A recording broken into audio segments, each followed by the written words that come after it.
Welcome back, everyone. Now, June is Adopt a Cat Month, as you all know, and in honor of our feline friends, Larissa is here to share the story of two brothers who are really up there when it comes to rescuing cats in need. When I say up there, you'll understand in just a moment. Now, Larissa, what rescue goes above and beyond what these men do. They actually go out and physically rescue. Yeah, this is a very literal meaning to the word rescue. And rescue comes in many forms. This is one of them. Yeah. So when I saw the story of these two brothers, Tom and Sean, they're actually brother-in-laws, I just had to share. I mean, they are amazing. They live up in Washington State, where there's a lot of tall trees. They are certified arborists. So what they would do is they would go up these trees, and they were actually supposed to be helping with birds of prey at the time.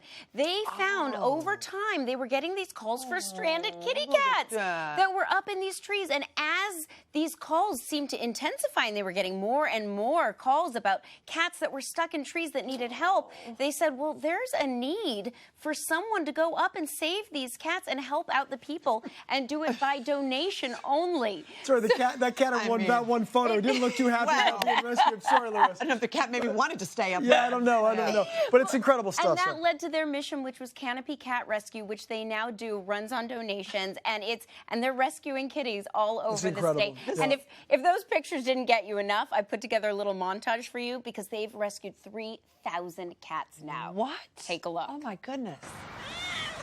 This is Bella. We're in Mill Creek tonight, and it is pouring rain.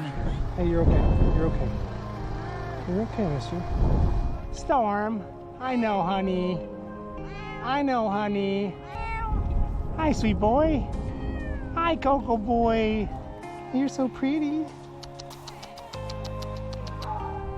Hi, prettiest. I love you. Gizmo. Hi, baby. Come on over. I got loves for you. I gotcha. Oh, my goodness.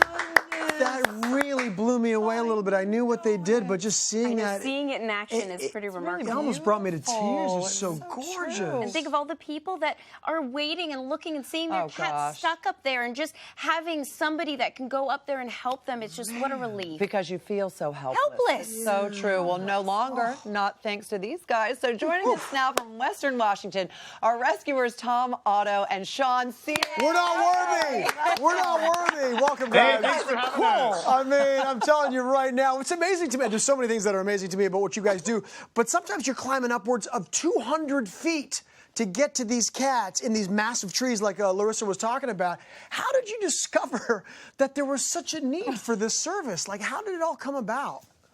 Well, Cameron, we started a business, about 10 years ago, where we were doing tree work and kind of the typical arborist stuff.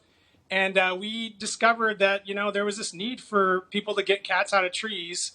We started doing it and would get a call every, maybe once every couple months or twice a month, maybe.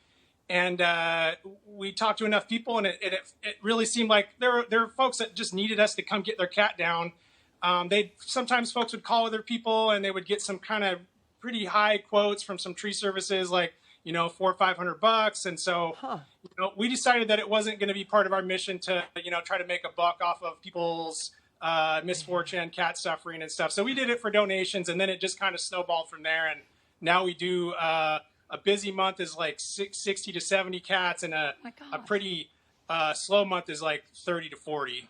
That is almost unbelievable. I didn't realize that many cats are running up trees, or is it just in Washington? I don't know. I mean, a lot of trees out there. Does that happen like that everywhere? Because that's a lot of cats and trees.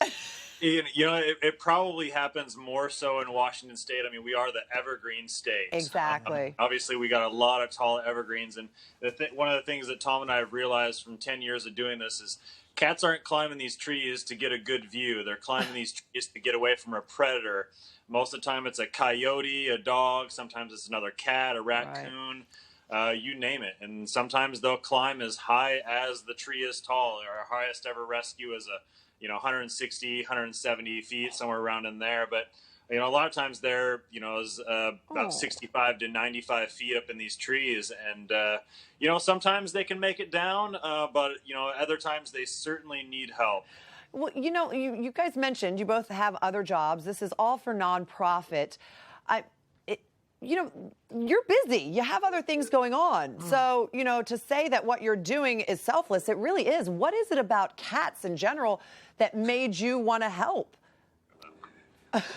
You want it? You got it. You know what? That's like you and me. We love cats. We really do. Did you and always love cats? We both have cats. We also have really supportive families who help us cover the finances of the rescues and are supportive when we need to take off at 8 o'clock at night to go get a cat down. Yeah, we really love what we do. It feels really great to be able to do this work and, you know, hand a cat back to a really worried owner. And I mean, it's just a really, it's good feels all around, honestly. Yeah. Oh, I love it. Now, I have a question for you because a lot of people think that if the cat climbed up the tree, obviously, somehow it'll figure its way back down. But you actually saw or saved a cat that was up there for 28 days, which is unbelievable. Tell us about Winston. Yeah.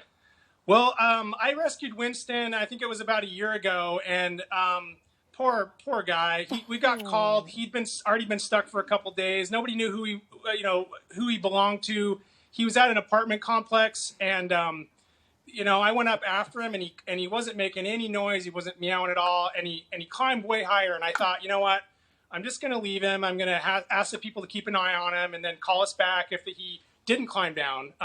You know, our goal is to never make the situation any worse. We don't want to, you know, just get the cat out at all costs. So we decided to leave him, and then I didn't hear back from the people, and you know, fast forward to 25 days later, and they call and say, yeah, Winston's still stuck. And I thought, no way. He had to have come down and then gone back up, and there's just it's unbelievable. I don't think he could survive that long. So I go to get him, and assuming that he'd come down and gone back up, and I get in the tree, and he had probably lost about half of his body weight. And he climbed to the very top again, and I went up after him this time because there's no way I was going to let him stay in the tree any longer. You know, I got up to him and I saw his tag. It said Winston, and he had a phone number in the back. And I called the folks from the top of the tree. They got back to me later that night, and they just couldn't believe it. They said he's been gone for 28 days, and then when they came to get him, he just happened to. It was his house. You could see it from the top of the tree. So clearly he'd been stuck there, at least we think, for 28 days. And I don't know if he was drinking rainwater or eating ants or what he was doing, but crazy story.